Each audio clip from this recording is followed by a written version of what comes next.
Well, it is a real pleasure to be here with Simon Critchley, and you're in town to give a lecture for our BYU Humanities Center. We'll get to this a bit later on. I want to say first, I'm really grateful to Marcus Smith and Thinking Aloud for setting this up for us. This is terrific. It's going to be airing on Thinking Aloud and, of course, broadcast on our center website.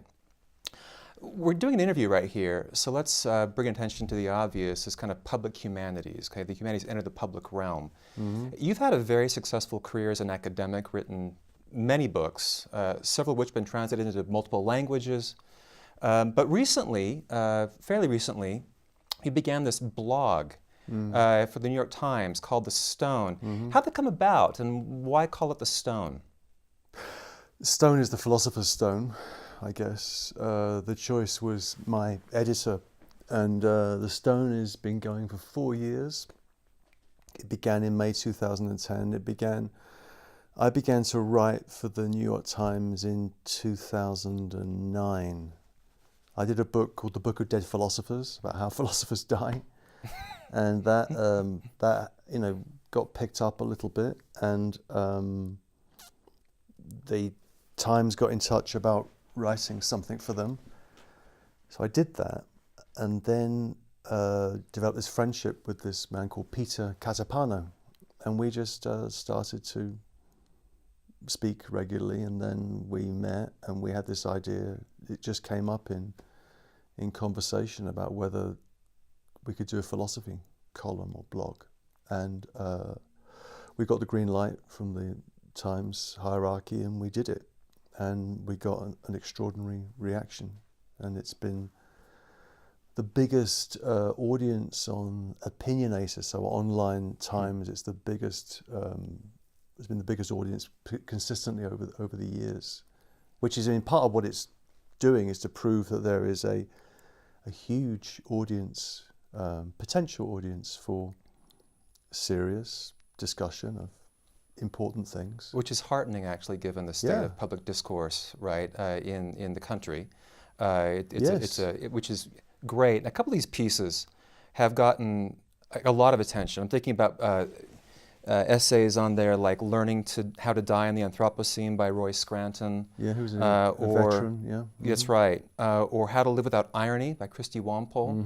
And two of your pieces are getting a lot of attention, have gotten a lot of attention. One is just out recently, this month, called The Dangers of Certainty, A Lesson from Auschwitz. Yeah. And the other is from about two and a half years ago, Why I Love Mormonism. Yes. What about these two pieces got this attention? You can never tell. One thing I've learned writing for the Times is that you can never tell what's going to catch fire or not. You can guess, and there are certain things in terms of level, accessibility, length. Whether there's something in the news cycle which it's going to catch hold of. You can get all those things right, and still a piece it won't take off. So one of the pleasures of doing this is, just watching what takes off and what doesn't take off, and often it will be unexpected. So the Dangers of Certainty, the recent piece, I did as I just had this memory of this man Jacob Bronowski, who presented a history of science, a history of civilization as a history of science television series in the early 1970s called The Ascent of Man. That was hugely important for me. I wasn't from a household that had books and things, so television was what we watched, and this was a very important experience for me. So I had a memory of that, and I then started to just fiddle with it, and then I bought the DVD box set and started to watch them. And then started to watch them with my 10-year-old, and then I thought maybe I should write something on this. And there was no enthusiasm from my editor. I said, well, okay, it sounds okay, but I didn't really sell it very well. And then I did it, and then we had some back and forth, and then this is often what happens is that the piece changed shape with editing, and then at the last minute we put the focus on the question of Auschwitz, because there's this 10-minute video sequence where he talks about the dangers of certainty and the consequences of certainty, which lead to ignorance, arrogance, and people behaving like as if they have absolute knowledge. And he says this is where that ends up in Auschwitz. So and that it just seemed to catch people's attention. It was it was bad. It's been bad weather in New York this winter. It's people were exhausted and down. It caught people's imagination. So it's sometimes, or it could be the same piece in the summer and nothing would happen.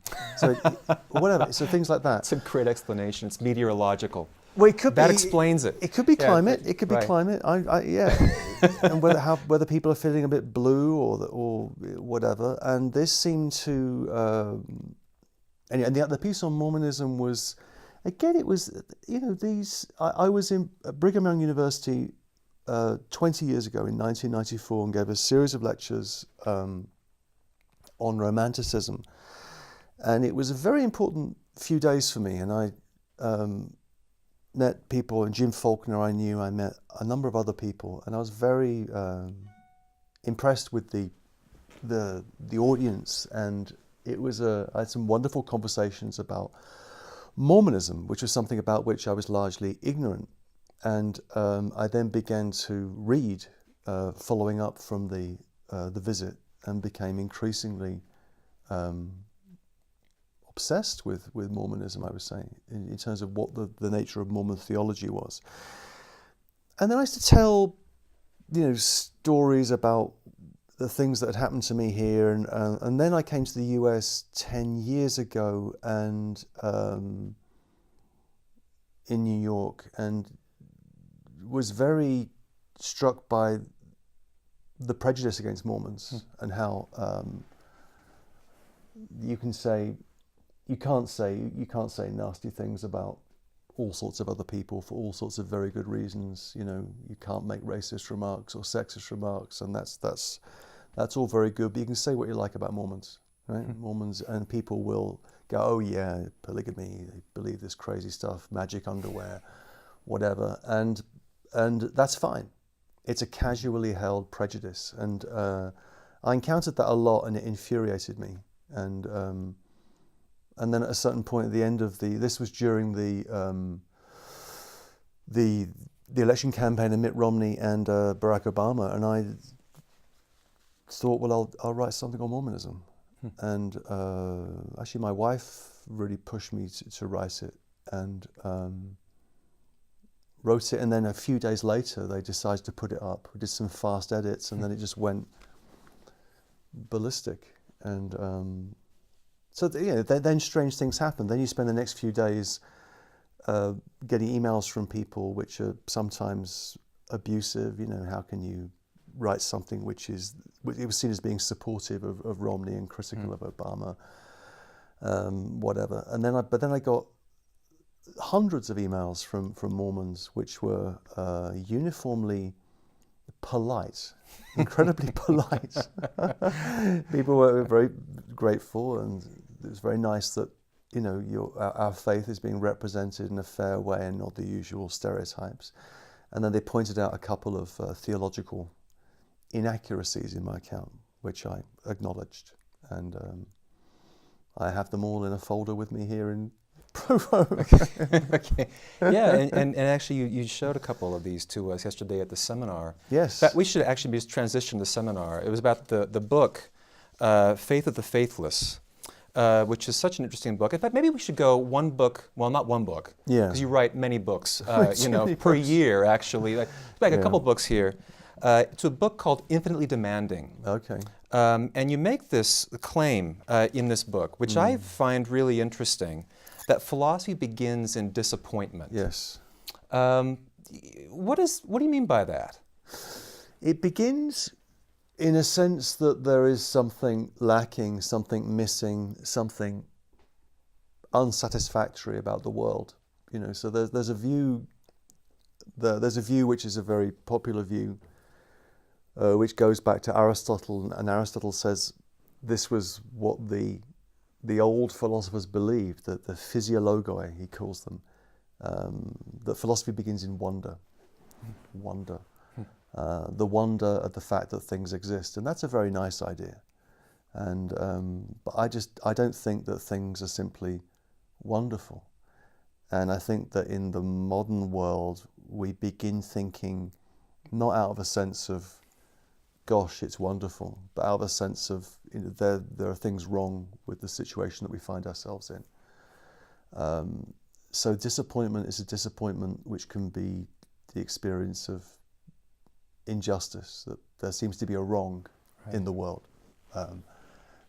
It could be a war, a sense of there being a wrong in a situation of war, and or of a government that is acting improperly or whatever, or a situation of, as it is at the moment, of dramatic and radical economic inequality, or something like that. And that it's that sense of there being something missing, which can be a motivation to think. So that sense of, it begins in a sense of disappointment, in a sense of religious disappointment or political disappointment, and that can lead one into a process of questioning. And and so it's not that it ends in disappointment. Philosophy ends for me in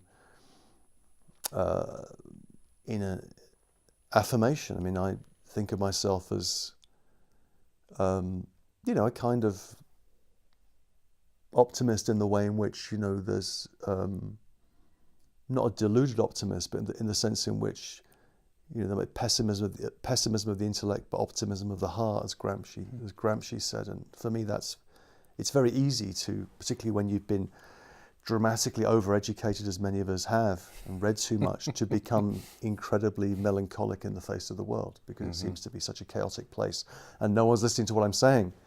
You know, they are right now. Well, yeah, but actually, you know, I think that human beings have got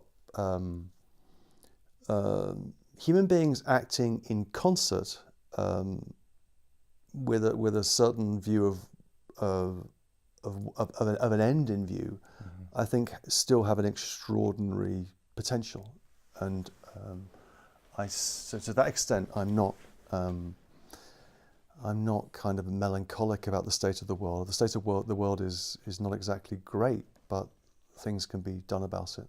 Okay, so this is interesting. So we begin, you know, in disappointment. We end in affirmation.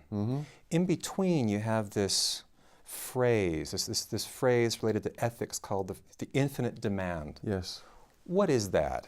And is that like a catapult that gets us from one to the other? Right. So I've got a you know, for me,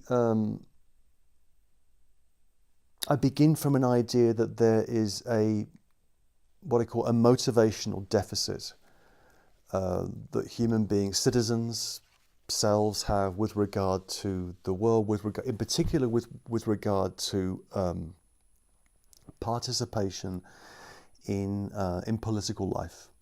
There's a phenomenon that is particularly the case in Western Europe of what's called democratic deficit, that less and less people vote, and perhaps even more importantly, less and less people are active politically in political parties. Political party membership has dropped dramatically across Western Europe in the last generations. So there's a kind of motivational deficit, a kind of a lack, and we feel that we're being governed by regimes or bureaucrats, and we're powerless in the face of that. And so it's how the question for me of ethics is not a question of formulating a moral code or a set of laws or whatever. It's a question of how you motivate a subject, a self, a human being to act. And the claim I try and pursue is at the core of ethical action has to be something that does the work of a demand. Something places a demand, a call upon me, a claim upon me, and it's that I affirm. And that the easiest way of illustrating that is in relationship to the experience of, say, faith. That if you have faith, for example, in something like Christ, right? Christ is the way Christ appeared to St. Paul in the Damascus moment, where there's a vision of the resurrected Christ. That's a demand, and Paul then responds to that demand with an affirmation.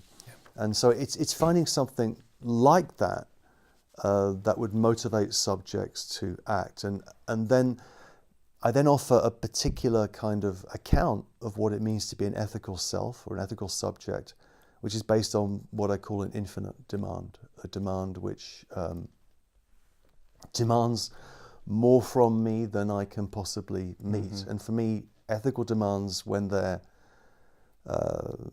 truly ethical, have that character of being infinite demands, which ask of me a responsibility which I cannot fulfill or satisfy. And to me, that is not, again, that's not a source of misery or woe. That's a possibility for endeavor and a capacity to improve and achieve, if you like. Okay, good. I was just, that's a great segue, because I was going to ask if we had how you attach the idea of the infinite demand to the book Faith of the Faithless, which is, kind of in some ways a follow-up of the ideas of the first book.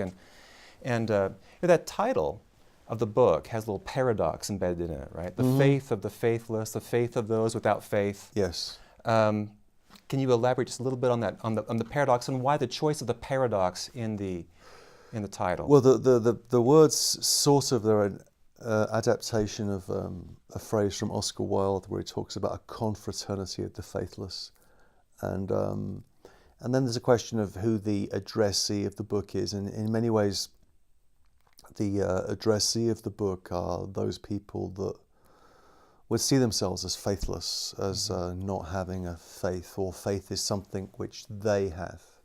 Faith is something which they have. So the way that will often work out, say, politically, in terms of the debate between, say, progressives and conservatives in the US, is that progressives will say faith is something that they have, we have, what, reason or a belief in law or due process. And to try and complicate that and argue that actually there can be different forms of faith. And I mean, the argument in a nutshell is that the faith of this idea of an ethics of the infinite demand is an experience of faith. So for me, the experience of religious faith is a moral experience, essentially. What that moral experience is an experience of, whether it's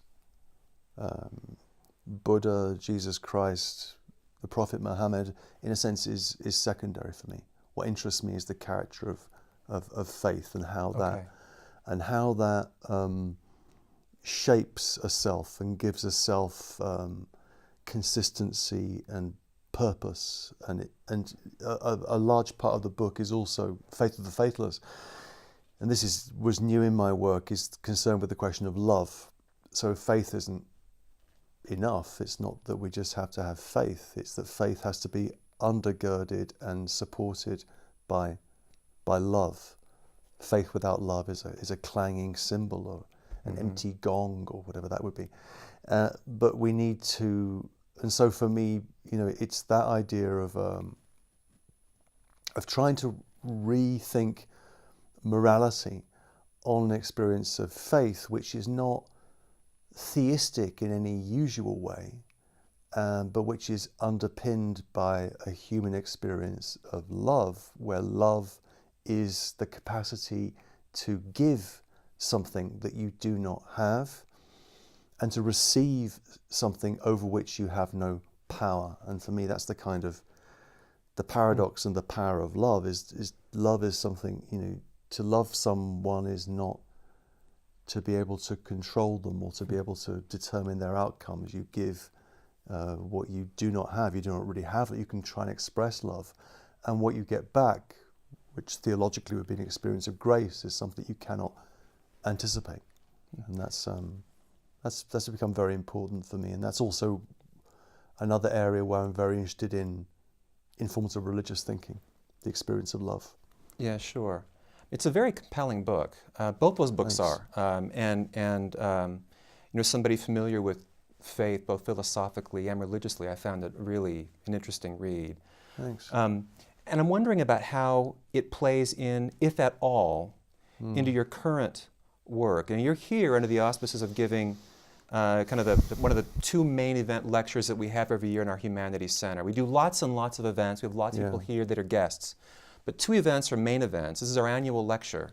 And your lecture is called Tragedy's Philosophy, which sounds to me something like philosophy begins with disappointment. Now, disappointment and tragedy aren't the same thing. Yeah. But there's something about them which is evocatively similar. And I'm wondering if you are still thinking about the same kinds of questions in this new project, or the questions really are fundamentally different. I mean,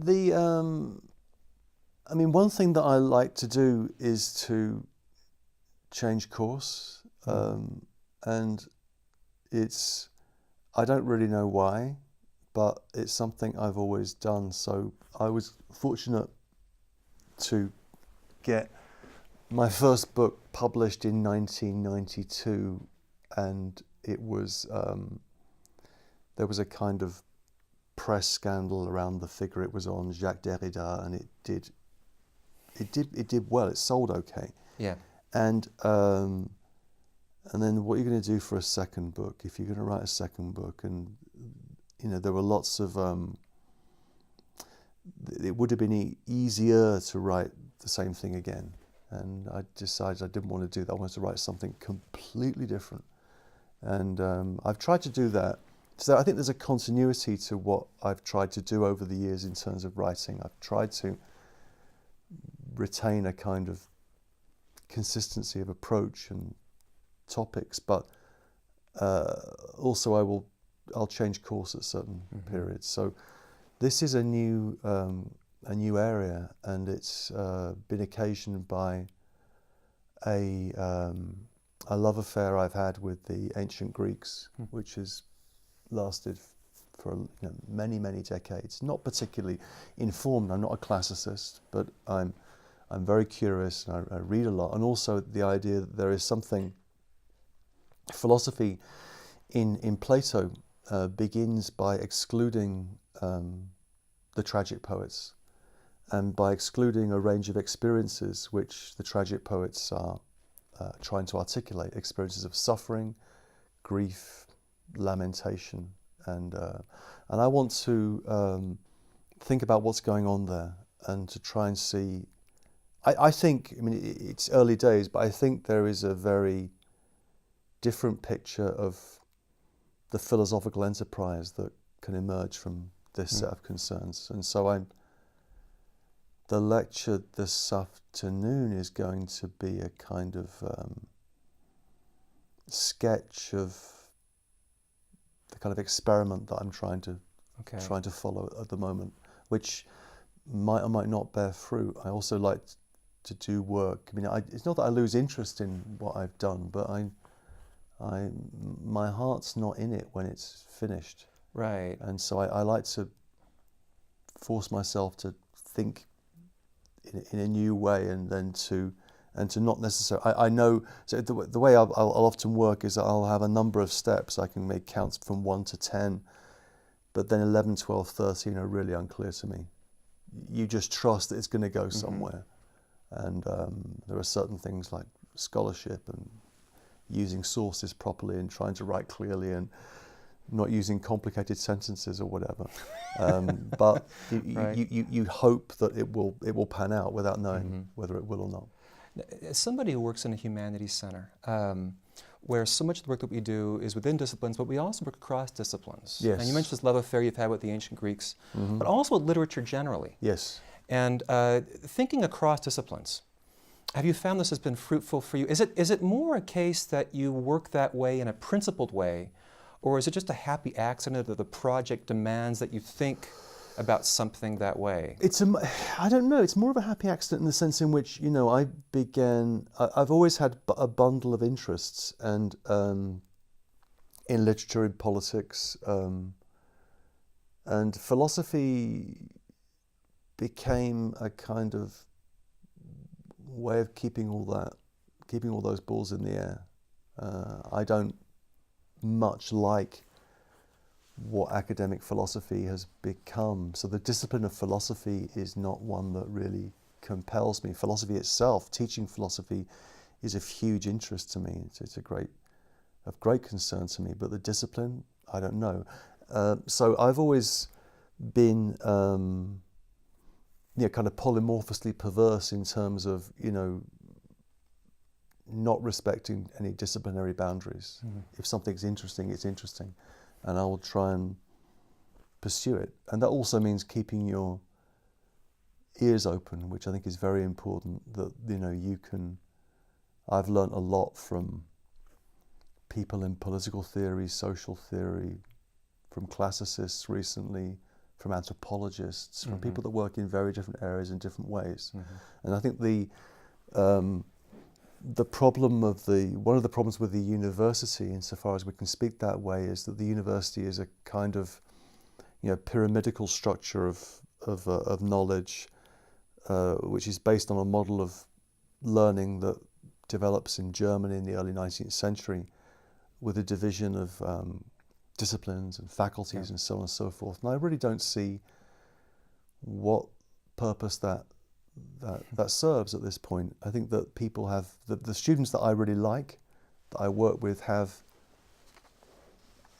a broad range of interests. Yeah. And in many ways, the way in which technology has developed and the way in which people's interests have developed, I don't agree with this idea of it. We live in an attention deficit culture and all the rest. I think people are hungry for all sorts of things, but in many different areas. So can an educational institution reflect back actually what's going on the ground? And that would require a more horizontal, collaborative and interdisciplinary organization of faculties. This is a great motto for a humanities center. Thank you very much. All right. Okay. Okay. I've got to say, this is great having you here on campus. Thanks for coming. Great talking with you today.